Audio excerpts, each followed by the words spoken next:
পৃথিবীর সবচেয়ে দামি ভাষা কোনটি জানেন? যে ভাষার কোনো শব্দ নেই। প্রতিদিন আমরা কত শত স্বাভাবিক মানুষের ভিড়ে হারিয়ে যাই, কিন্তু প্রকৃত মানুষের দেখা মেলে কজনের? ভারতের এক কোলাহলপূর্ণ রাস্তায় এমন একটি ঘটনা ঘটল যা প্রমাণ করে দিল মস্তিষ্ক হয়তো ভুলে যেতে পারে, কিন্তু একটি পবিত্র আত্মা কখনো ভালোবাসা ভুলতে পারে না। ভিডিওর এই মানুষটির দিকে তাকান।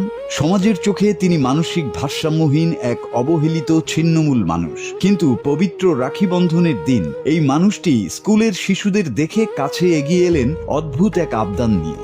তার মুখে গোছানো কথা ছিল না, কিন্তু চোখে ছিল এক গভীর আকুতি। ছোট্ট মেয়েটি প্রথমে ভয়ে থমকে গেলেও পরক্ষণেই সে লোকটির আত্মার ভাষা বুঝতে পারে। সমাজের সমস্ত জড়তা আর ঘৃণা পেছনে ফেলে পরম মমতায় সে লোকটির রুক্ষ হাতে পরিয়ে দেয় সুরক্ষার পবিত্র সুতো। চারপাশের কোলাহল যেন সেই মুহূর্তের জন্য একদম স্তব্ধ হয়ে গিয়েছিল, কিন্তু এরপর যা ঘটল তার জন্য হয়তো কেউই প্রস্তুত ছিল না।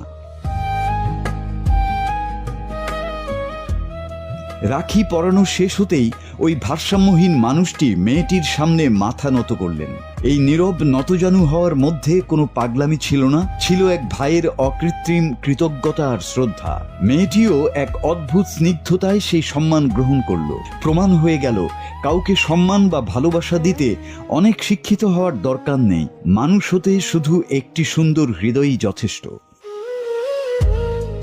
আমরা সভ্যতার অহংকার করি, দামি পোশাক আর অর্থ দিয়ে মানুষের বিচার করি, কিন্তু এই দৃশ্য আমাদের চোখে আঙুল দিয়ে দেখিয়ে দিল সত্যিকারের উৎসব কোনো ক্যালেন্ডারের পাতায় থাকে না, তা থাকে মানুষের প্রতি মানুষের এমন ছোট ছোট সহানুভূতির মাঝে। সম্পূর্ণ অপরিচিত দুজন মানুষের মধ্যে গড়ে ওঠা এই মায়ার বন্ধন যেন আমাদের এক নতুন পৃথিবীর স্বপ্ন দেখায়।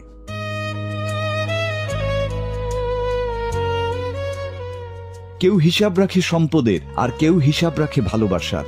সব হারিয়ে নিঃস্ব হয়ে যাওয়া এক মানুষের কাছে এই ছোট্ট মেয়েটি আজ এক দেবদূতের মতোই হাজির হয়েছিল, আর বিনিময়ে তিনি যা দিলেন তা পৃথিবীর সব সম্পদের চেয়েও দামি।